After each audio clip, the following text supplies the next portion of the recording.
Hello friends, welcome to our YouTube channel option statistics.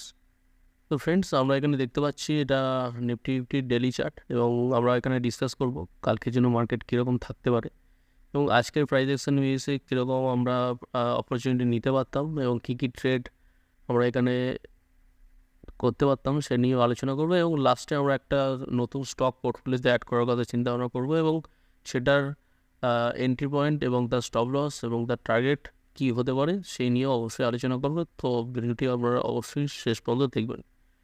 তো এটা আমরা দেখতে পাচ্ছি নিফটি আজকে নেগেটিভ অ্যান্ড ব্যাঙ্ক নিফটিও নেগেটিভ, অলমোস্ট 1% মতো নেগেটিভ আছে।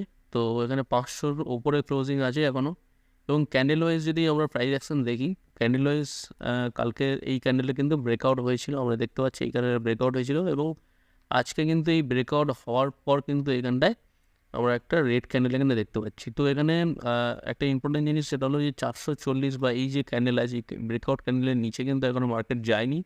তো যারা ভাবছেন মার্কেট ইমিডিয়েটলি বিয়ারের সাথে শুরু করবে, তো তার জন্য একটু মেবি মার্কেট একটু টাইম নিতে পারে। তো মেবি হতে পারে মার্কেট কালকে এক্স্যাক্ট এই লেভেল থেকে 440 এই লেভেল থেকে কিন্তু মার্কেট হয়তো একটু গ্যাপ ডাউন করে ওপেন করলো এবং তারপরে কিন্তু ইমিডিয়েট একটা কিন্তু রিভার্সাল একটা দেখতে পেতে পারি মার্কেটে, অথবা মার্কেটে এরকম একটা 600 লেভেল কিন্তু মার্কেট ওপেন হওয়ার একটা চান্সেস থেকে যাবে।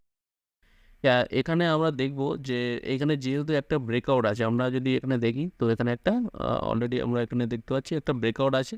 তো ব্রেকআউটের পরে জেনারেলি এরকম একটা পজ ক্যান্ডেল মার্কেট করে থাকে। তো এটা generally as a pause candle আমরা হিসাবে ডিসকাস করতে পারি।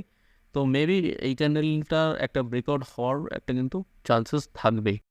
তো এই জিনিসটা আমরা অবশ্যই মনে রাখবো। তো 400 450 এই লেভেলে একটু মার্কেট টাইম পাস করার পরে কিন্তু এটা একটা ব্রেকআউট হওয়ার একটা চান্সেস থাকবে, একটা পুল ব্যাক ক্যান্ডেল দেওয়ার চান্সেস থাকবে ডেলি বেসিসে। তো এই ক্যান্ডেলে যদি ব্রেকআউট হয় আমাদের কাছে টার্গেট খুবই সিম্পল আছে। টার্গেট আছে 22,000, আপাতত টার্গেট 22,000, এই যে গ্যাপটা পুরোটাই টার্গেট থাকবে।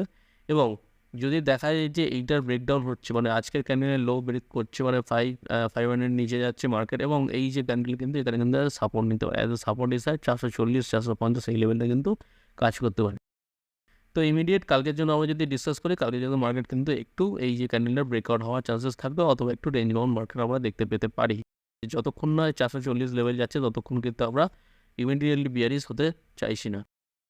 তো এইখানটা আমরা যদি দেখি যে আজকের পুরো দিন মার্কেট কী করেছে, তো পুরো দিন জেনারেলি মার্কেট আমরা কাল ভিডিওতে ডিসকাস করেছিলাম যে মার্কেটে একটা 800 পর্যন্ত একটা টার্গেট এখানে দিতে পারে। তো 800 অ্যাজ এ রেজিস্ট্যান্স হিসাবে কাজ করতে পারে। তো এখানে যদি দেখি মার্কেট কিন্তু 800, এখানে আমরা দেখতে পাচ্ছি 8013 অথবা 813 না 813 পর্যন্ত কিন্তু এখানে হাই বানিয়েছিল এবং তারপর থেকে কিন্তু এখানে কিন্তু ইমিডিয়েটলি কিন্তু মার্কেট নিচে এসছে কিন্তু, ঠিক আছে, গ্র্যাজুয়ালি এখানে কিন্তু মার্কেট নিচে এসছে। তো এইরকম কন্ডিশনে অবশ্যই একটা জিনিস থাকছে, যেটা হচ্ছে এই যে একটা রেঞ্জ আমরা পেলাম ফার্স্ট ক্যান্ডেল, এই ফার্স্ট ক্যান্ডেলের থেকে এখানে যদি দেখি তো এইখানটা আমরা একটা এন্ট্রিও নিতে পারতাম।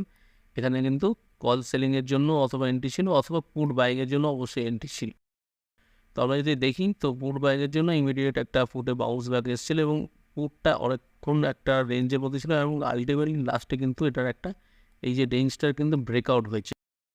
তাহলে আমি ফুটটা যদি দেখি তো অলমোস্ট এখানে 220 টাকায় কিন্তু ব্রেকআউট হয়েছে। আলটিমেটলি ফাইনালি এখানে বহুবার চেষ্টা করেছিল যে এই ফুটটা ব্রেকআউট হওয়ার, কিন্তু আলটিমেটলি এটা কিন্তু মুভমেন্ট এখানে পেয়েছি আমরা। তো 120 পয়েন্ট বা 100 পয়েন্টের মতো কিন্তু এখানে একটা ফুটে মুভমেন্টটাও আমরা পেয়েছি।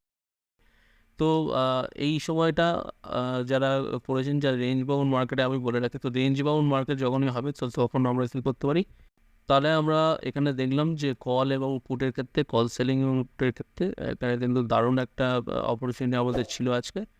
এখানে আমরা দেখতে পাচ্ছি কল সেলিংয়ের জন্য এখানে কিন্তু একটা দারুণ অপরচুনিটি ছিল। তো 350 এই লেভেলে কিন্তু কল সেলিং আমরা করতে পারতাম এবং তার জন্য স্টপ লস যদি দেখি তো এখানে একটা 50 পয়েন্টের স্টপ লস আছে এবং তারপরে যদি দেখি তো 150, অলমোস্ট 150-এর কাছে কিন্তু লো পড়েছিল। তো এখানে 1:3 এখানে আমরা রিস্ক অ্যান্ড রিওয়ার্ড পাচ্ছি এবং পুট বাইয়ের ক্ষেত্রে দারুণ একটা অপরচুনিটি ছিল। তো এরপর আমরা একটু দেখে নেবো যে নিফটি ব্যাংকের ক্ষেত্রে কী হয়েছে। তো নিফটি ব্যাংকের ক্ষেত্রে আমরা যদি দেখি ডেলি ক্যান্ডেল, তো ডেলি ক্যান্ডেল এখানেও আমরা নেগেটিভ ক্যান্ডেল দেখতে পাচ্ছি। তো অলমোস্ট এই যে রেঞ্জ আছে তো 45,000 এই যে লেভেলটা, এই ক্যান্ডেলের নিচে কিন্তু কালকে ক্লোজিং হয়েছে এবং আজকেও দেখতে পাচ্ছি যে 500-এর নিচে ক্লোজিং হয়েছে, অলমোস্ট 400-এর নিচেও হয়েছে। তো এইখানটায় এই ক্যান্ডেলটাকে অবশ্যই আমরা অ্যাজ এ পজ ক্যান্ডেল আমরা দেখবো, ঠিক আছে। তো মেবি এই ক্যান্ডেলটা কিন্তু একটা ব্রেকআউট একটা হতে পারে, তো মেবি এই ক্যান্ডেল একটা ব্রেকআউট হতে পারে। তো কালকের জন্য আমাদের জিনিস দেখার বিষয় নিফটি ব্যাঙ্ক নিফটি দুটোতেই আজকের যে ক্যান্ডেলটা করেছে এই ক্যান্ডেলে কিন্তু যদি ব্রেকআউট বা ব্রেকডাউন হয় তাহলে কিন্তু মার্কেট কিন্তু আপসাইড এবং দেন নেগেটিভ যেতে পারে, ঠিক আছে। যদি ব্রেকডাউন হয় তাহলে কিন্তু নেগেটিভ একটা মোমেন্টাম থাকতে পারে। তো আমরা যেটা জেনারেলি দেখে নিচ্ছি যে অলমোস্ট এই যে দুটো ক্যান্ডেল মানে প্রিভিয়াস ক্যান্ডেল, কালকের ক্যান্ডেল এবং আজকের ক্যান্ডেলের কিন্তু সেম হাইতে এখানে কিন্তু করেছিল এবং এই একটা রেঞ্জের মধ্যে কিন্তু দেখতে পাচ্ছি।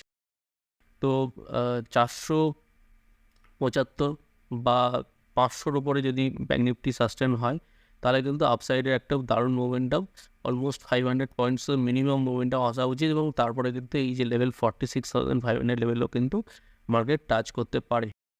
তো আজকের প্রাইস অ্যাকশন আমরা একটু দেখে নেবো যে আজকের জন্য মার্কেট কী রকম রিয়াকশন করেছে। তো আজকের জন্য আমরা যদি দেখি তো অলমোস্ট এখানে কিন্তু ব্যাঙ্ক নিফটির ক্ষেত্রে একটু রেঞ্জ বাউন্ড আমরা মার্কেট দেখতে হবে। রেঞ্জ বাউন্ড কীরকম মার্কেট ছিল এখানে দেখতে পাচ্ছি যে এইটা একটা ছিল আমাদের রেজিস্ট্যান্স এবং একটা হচ্ছে সাপোর্ট বলতে এইটা ছিল। তো এটার রেজিস্ট্যান্স এবং সাপোর্ট ছিল এবং মার্কেট কিন্তু পুরো দিনটাই কিন্তু এই রেজিস্ট্যান্স এবং সাপোর্টের মধ্যে কিন্তু এটার মধ্যে কিন্তু ঘোরাঘুরি করেছে। তো কল এখানে কিন্তু আমরা অনেকভাবেই এখানে গেম খেলতে পারতাম মানে প্লে করতে পারতাম, সেটা মেবি 46,200-এর কল আমরা সেল করতে পারতাম বা 44,600-এর পুটও সেল করতে পারতাম। তো এ ধরনের স্ট্র্যাঙ্গেল স্ট্র্যাটেজি আমরা এখানে অ্যাপ্লাই করতে পারতাম এরকম রেঞ্জ বাউন্ড মার্কেটের ক্ষেত্রে। তো ব্যাঙ্ক নিফটির ক্ষেত্রে একটু মার্কেটের রেঞ্জ বাউন্ড ছিল কিন্তু নিফটি যথেষ্ট আজকে ভোলাটাইল ছিল। তো সেই হিসাবে নিফটির ক্ষেত্রে আমরা পুট সেলিং পুট বাইং এবং হচ্ছে কল সেলিংয়ের অপরচুনিটি দেখেছি এর আগে। তো এরপর আমরা চলে আসি যে নতুন একটা স্টক যেটা আমরা আলোচনা করব সেটা হচ্ছে কি ইন্দাস টাওয়ার। তো এটাকে আমরা একটু উইকলি টাইম ফ্রেমে দেখার চেষ্টা করব। ডেলিতে একটু এখানে দেখতে পাচ্ছি তো ধীরে ধীরে একটা হাই নতুন বানাচ্ছে, তো উইকলি টাইম ফ্রেমে আমরা একটু দেখার চেষ্টা করব।